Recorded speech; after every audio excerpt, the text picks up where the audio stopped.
जय माता दी मित्रों, आयुष ज्योतिष संस्थान में आपका स्वागत है। मित्रों, आज हम चर्चा करेंगे कि षोडश वर्ग कुंडली के अंतर्गत विषांश कुंडली का अध्ययन हम कैसे करते हैं, विषांश कुंडली का क्या महत्व है। मित्रों, विषांश कुंडली व्यक्ति कितना धार्मिक होगा, कितना आध्यात्मिक होगा, कितना पूजा पाठ करने वाला, होम हवन करने वाला, तीर्थ यात्रा करने वाला होगा, हमको उसको अपने जीवन में ईश्वर से कितनी सहायता प्राप्त होगी, वह धर्म के प्रति कितनी रुचि रखेगा। इन्हीं सब का अध्ययन करने के लिए हमको विषांश कुंडली का अध्ययन करना होता है। तो सर्वप्रथम पहले हम लोग लग्न कुंडली को देखते हैं कि लग्न कुंडली में क्या स्थिति है। मित्रों, विषांश कुंडली हमको वास्तव में तभी दिखाना चाहिए जब ये हो व्यक्ति के अंदर, उसकी इच्छा जागृत हो कि हम धार्मिक हैं, पूजा पाठ बहुत कर रहे हैं, या हमें उससे कैसा फल प्रदान हो रहा है, या हमारी पूजा का सार्थक फल जो है वो हमको प्राप्त हो रहा है या नहीं हो रहा है, तभी हम किसी को विषांश कुंडली दिखाएं। अन्यथा मेरा अपना मानना है कोई बहुत जरूरी नहीं है, बहुत आवश्यक नहीं है, लेकिन फिर भी यह षोडश वर्ग कुंडली के अंतर्गत विषांश कुंडली भी आती है, इसलिए हमने सोचा कि इस पर भी हम बताते चलें। तो मित्रों, आज हम लेकर आए हैं विषांश कुंडली का क्या महत्व है, यह कैसे देखा जाता है। सर्वप्रथम पहले हम अपने लग्न कुंडली को देखते हैं कि उसमें क्या स्थिति है। पहले लग्न और लग्नेश की स्थिति को देख लेते हैं। लग्न कुंडली में कोई शुभ ग्रह बैठा हो और बलवान हो, और लग्न कुंडली यानी प्रथम भाव का स्वामी लग्नेश वो भी बलवान अवस्था में हो, मित्र राशि में हो, स्वराशि का होकर के या उच्च राशि में विद्यमान हो, तो मित्रों अच्छा माना जाता है, शुभ माना जाता है। उसके बाद हमको पांचवें भाव का अध्ययन करना चाहिए। लग्न लग्नेश देख लिया, फिर 9वें भाव का अध्ययन और 12वें भाव का अध्ययन हमको जन्म कुंडली में देखना चाहिए।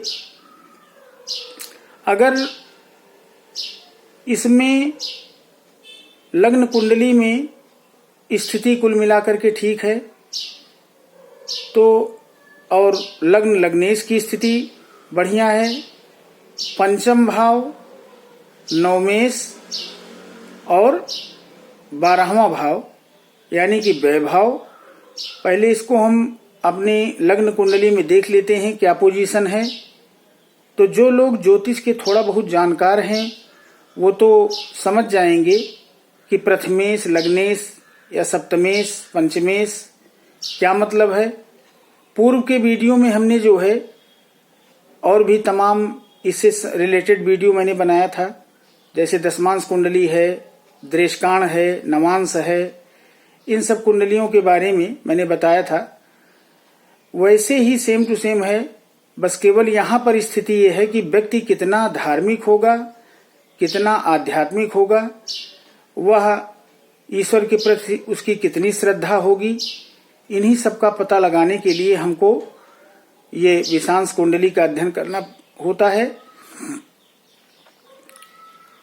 तो मित्रों, सीधी सी बात है कि जन्म कुंडली का पहला, चौथा, पांचवा, सातवां, 9वां और 12वां भाव, इसकी क्या स्थिति है यहां पर देखा। अगर इन्हीं में से कोई 3-4 ग्रह आपकी विषांश कुंडली में अच्छे भाव के स्वामी हैं, वो केंद्र या त्रिकोण में विराजमान हैं, केंद्र भाव में या त्रिकोण में बैठे हैं, उच्च के होके बैठे हैं, स्वराशि के हैं, तो मित्रों वह व्यक्ति धार्मिक होगा, परोपकारी होगा, ईश्वर को मानने वाला होगा, ईश्वर में उसकी श्रद्धा होगी और ईश्वर भी उसकी मदद करेंगे, ऐसा माना गया है। पराशर ऋषि ने भी यही बात कही है। तो कुल मिलाकर के ये तो एक हिसाब से पहले ये नियम है। दूसरा, हमको जैसे ये हमने अपने बोर्ड में ये दो तरीके के, एक लग्न कुंडली और दूसरी विषांश कुंडली, ये बोर्ड में मैंने चक्र बनाया है। इसी के माध्यम से मैं आपको बताता हूं।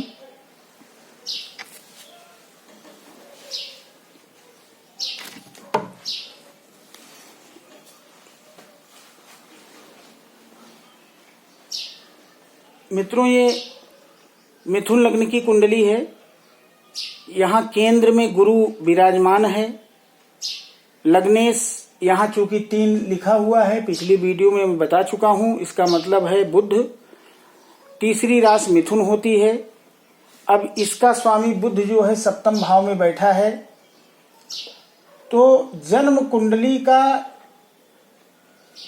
1, 4, 5, 8, 9, 10 और 12 भाव के स्वामी, इनके स्वामी जो है अगर विषांश कुंडली में भी अच्छे भाव में बैठे हैं, विराजमान हैं, तो व्यक्ति बहुत ही पूजा पाठ करने वाला, होम हवन करने वाला, तीर्थ यात्रा करने वाला, मोक्ष को प्राप्त करने वाला होता है। ईश्वर में उसकी अटूट श्रद्धा होती है, ईश्वर भी उसकी सुनते हैं और बहुत ही ज्ञानी विद्वान व्यक्ति होता है। दूसरा, अगर विषांश कुंडली के अंतर्गत कोई 3 या 4 ग्रह इस तरीके से हो करके बैठे हों। अब जैसे इस कुंडली में देखिए, इसमें लग्न वर्गोत्तम हो रहा है, यहाँ भी मिथुन लग्न है और यहाँ भी मिथुन लग्न है। तो मित्रों, ये बहुत अच्छा माना जाता है। विषांश कुंडली में बुध जो है ये भी केंद्र में अपनी ही राशि में विराजमान है, तो ये भी बहुत अच्छा है, बहुत शुभ माना जाता है। अब यहाँ लग्न और लग्नेश, लग्न में यहाँ कोई ग्रह नहीं बैठा है, लेकिन जो लग्नेश है इनके स्वामी बुध, ये यहाँ पर चौथे भाव में कन्या राशि में विराजमान है। और मित्रों, अगर ये डिग्री में भी अच्छी अवस्था में है तो बहुत अच्छा है। और अपनी राशि में स्वयं केंद्र में होकर के बुध जो है एक राजयोग का निर्माण कर रहा है, तो ये बहुत अच्छा है। व्यक्ति ईश्वर को मानने वाला होगा और विद्वान होगा, ज्ञानी होगा, वाणी उसकी बहुत अच्छी होगी, अपनी वाणी से कथा याचना करने वाला और पूजा पाठ होम हवन आदि में विश्वास करने वाला, और एक तरीके से धर्म में उसकी काफी रुचि होती है। और ऐसा व्यक्ति जो है वो विशेष प्रकार से एक तरीके से शास्त्र का भी ज्ञाता होता है। यहाँ पर देख लेते हैं, पंचम भाव का स्वामी स्वयं शुक्र जो है पंचम भाव में विराजमान है। यह व्यक्ति जो है देवी देवताओं पर बहुत विश्वास करेगा और माँ की आराधना करने वाला होगा। यानी जैसे दुर्गा जी हैं, काली जी हैं, सरस्वती जी हैं, लक्ष्मी हैं, इनकी आराधना करने वाला होगा। लेकिन अक्सर आप लोगों ने देखा होगा कि कुछ लोग जो है ढोंगी टाइप के होते हैं, पाखंडी होते हैं, या दिखावा बहुत करते हैं, दूसरों को ठगते हैं और धर्म के नाम पर खूब धन हड़पते हैं। ऐसे लोगों की कुंडली में मित्रों निश्चित मान के चलिए कि लग्न और लग्नेश और भावों के स्वामी जो हैं, यहाँ विषांश कुंडली में वो समस्यात्मक स्थिति उनकी होगी, इसलिए ऐसा हो रहा है। और अक्सर आपने देखा होगा कि कहीं सुनाई पड़ता है कि कहीं कोई साधु बाबा इस तरीके का मंत्रोच्चार कर रहे हैं, हवन कर रहे हैं और उसके बाद उनके आचरण ठीक नहीं है, तो जाहिर सी बात है कि उनकी विषांश कुंडली ठीक नहीं है। लग्न के साथ साथ विषांश कुंडली या लग्न और लग्नेश खराब स्थिति में है और पंचम भाव का स्वामी, नवम भाव का स्वामी और द्वादश भाव का स्वामी उनके ठीक नहीं है। तो मित्रों, इस टाइप के व्यक्ति लोग होते हैं, वो अपने आचरण से गिरे हुए होते हैं। ऊपर से लगेगा कि वो साधु हैं, महात्मा हैं, लेकिन अंदर जो है वो बहुत कुटिल होते हैं और केवल दिखावा करते हैं, ढोंगी होते हैं, पाखंडी होते हैं। तो एक चीज तो ये रहा। दूसरा, यहीं पर अगर मान लीजिए यहाँ विषांश कुंडली में कोई 3 या 4 ग्रह, कहीं भी 3 या 4 ग्रह विषांश कुंडली में राशि वर्गोत्तमी या भाव वर्गोत्तमी हो रहे हैं, तब भी बहुत अच्छा माना जाता है। ऐसा व्यक्ति जो है धार्मिक अनुष्ठान करने वाला, पूजा पाठ करने वाला और ब्रह्म ज्ञान और उसको जो है तत्व ज्ञान, इनका सबका अच्छा ज्ञान होता है, धर्म में बहुत रुचि होती है। ऐसे लोग जो है वो समाज में बहुत मान सम्मान प्राप्त करते हैं और अंत में मोक्ष को प्राप्त करते हैं। तो मित्रों, जितने भी धर्म गुरु हैं या जो पीठाधीश्वर हैं, जो संत महात्मा हैं, वास्तव में अगर वो उनके अंदर अच्छा ज्ञान है, अच्छी जानकारी है, तो जाहिर सी बात है कि उनकी लग्न कुंडली के साथ साथ उनकी विषांश कुंडली निश्चित तौर से जो भी बातें मैं बता रहा हूं, ये चीज पाया गया होगा कुंडली में, तभी ऐसा है।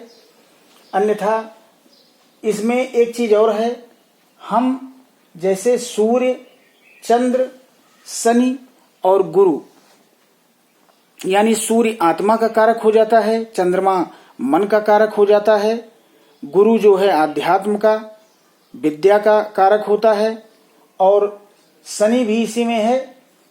शनि जो है, इन चारों की स्थिति दोनों चार्ट में अगर बलवान होकर के ये 4 ग्रह अगर कुंडली के दोनों, इस लग्न कुंडली में और विषांश कुंडली में दोनों में बलवान स्थिति में बैठे हैं, केंद्र या त्रिकोण में बैठे हैं, 2 या 11 में बैठे हैं, अपनी राशि में या उच्च के होकर के बैठे हैं, डिग्री में मजबूत अवस्था में हैं, तो मित्रों मानिए कि ऐसा व्यक्ति जीवन में बहुत ही धर्म का उपदेशक और धर्म शास्त्र का ज्ञाता और धार्मिक रुचि उसकी बहुत होती है, वह अंत में मोक्ष प्राप्त करता है। ऐसी कुंडली जिसका वर्णन मैं अभी कर रहा हूं, ये रामकृष्ण परमहंस का नाम आपने सुना होगा। रामकृष्ण परमहंस जी, संत रैदास जी, इनकी कुंडलियां तो मैंने नहीं देखी, लेकिन ऐसा निश्चित तौर से मैं कह सकता हूं कि ऐसा अगर उनका जन्म हुआ होगा तो जाहिर सी बात है कि उनकी लग्न कुंडली में और उनकी विषांश कुंडली में दोनों में गुरु, चंद्र, शनि, सूर्य, इन लोगों की कंडीशन, इन चारों ग्रहों की कंडीशन बहुत अच्छी होगी। या भाव वर्गोत्तमी होगा, राशि वर्गोत्तमी होगा।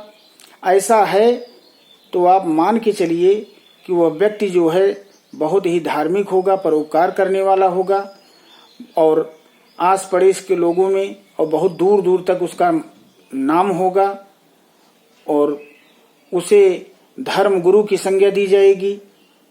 तो जो लोग धार्मिक, वास्तव में धार्मिक होते हैं और धर्म के ज्ञाता होते हैं, उनकी कुंडलियां कुछ इसी प्रकार की होती हैं।